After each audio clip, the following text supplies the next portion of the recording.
ನಮಸ್ಕಾರ ಸ್ನೇಹಿತರೆ, ಮತ್ತೆ ಇದೇನಪ್ಪ ಡಾಕ್ಟರ್ ಪರಮೇಶ್ವರ್ ಬಂದ್ರು ಅಂತಾನ.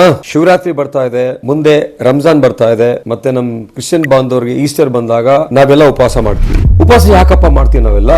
ನೀವೆಂಗೆ ವೀಕೆಂಡ್ ಬಂದ್ರೆ ಚಿಲ್ ಮಾಡ್ತೀರ ರಜಾ ಹಾಕೊಂಡು, ನಮ್ಮ ಗಟ್ಟಿಗೂ ಅಷ್ಟೇ ರಜಾ ಬೇಕಾಗತ್ತೆ.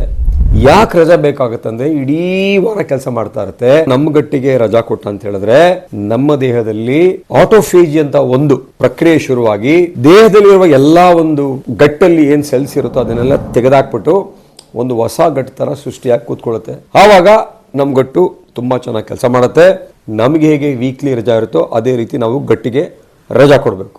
ಯಾರು ಉಪವಾಸ ಮಾಡಬಾರ್ದು ಅಂತ ಯೋಚನೆ ಮಾಡ್ತಿದ್ದೀರಾ? ದಯವಿಟ್ಟು ಯಾರಿಗೆ ಅಸಿಡಿಟಿ ಇದೆ, ಯಾರಿಗೆ ಅಲ್ಸರ್ ಇದೆ, ಯಾರಿಗೆ ಕಿಡ್ನಿ ಸಮಸ್ಯೆ ಇದೆ, ಯಾರಿಗೆ ಡಯಾಬಿಟಿಸ್ ಇದೆ, ಮತ್ತೆ ಗರ್ಭಿಣಿಯರು, ಚಿಕ್ಕ ಪುಟಾಣಿ ಮಕ್ಕಳು, 14 ವರ್ಷದ ಕೆಳಗಿರೋರು, ಸೊ ಇವರೆಲ್ಲ ಉಪವಾಸ ಮಾಡಬಾರ್ದು. ಸೊ ವಯಸ್ಸಾದವರು, ಐರನ್ ಡಿಫಿಷಿಯನ್ಸಿ ಅನಿಮಿಯಾ ಅಂದ್ರೆ ಅನಿಮಿಯಾ ಇರೋರು, ರಕ್ತಹೀನತೆ ಇರುವವರು, ಇವರೆಲ್ಲ ಉಪವಾಸ ಮಾಡಬಾರ್ದು. ಇನ್ನು ಉಪವಾಸ ಯಾರು ಮಾಡಬಹುದು ಅಂದ್ರೆ ಇದೆಲ್ಲ ಯಾರಿಲ್ಲೋ ಅವರೆಲ್ಲ ಉಪವಾಸ ಮಾಡಬಹುದು. ಸೊ ಉಪವಾಸ ಮಾಡೋದ್ರಿಂದ ನಿಮ್ಮ ಗಟ್ಟಿಗೆ ಒಂದಿನ ರಜಾ ಕೊಟ್ಟಂಗಾಗುತ್ತೆ. ಸೊ ಇನ್ನು ಮಿಕ್ಕಿದವ್ರು ಇವ್ರಿಗೆಲ್ಲ ಏನಪ್ಪ ರಜಾ ಬೇಡುವ ಗಟ್ಟಿಗೆ ಅಂತ ಕೇಳ್ತೀರಾ ನೀವು?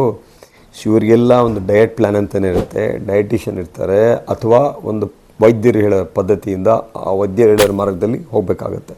ನಮಗೆ ಈ ಉಪವಾಸ ನಮ್ಮ ಹಿರಿಯರು ಕೊಟ್ಟಿರೋ ಒಂದು ದೊಡ್ಡ ಸೈನ್ಸು.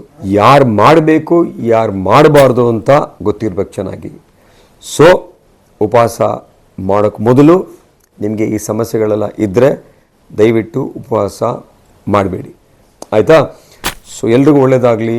ನಾನು ನಿಮ್ಮ doctor Parameshwara CM, gut specialist ಮತ್ತು miles specialist, miles institute of gastroenterology, Bengaluru. ಮತ್ತು ಎಲ್ಲರಿಗೂ ಶಿವರಾತ್ರಿ ಹಬ್ಬದ ಶುಭಾಶಯಗಳು. ದೇವ್ರು ನಿಮಗೆಲ್ಲ ಒಳ್ಳೇದು ಮಾಡಲಿ. ನಿಮ್ಮ ಮಕ್ಕಳನ್ನ, ನೀವು ನಿಮ್ಮ ಮನೆ ಆರೋಗ್ಯನ ದೇವ್ರು ಚೆನ್ನಾಗಿರಲಿ. Thank you.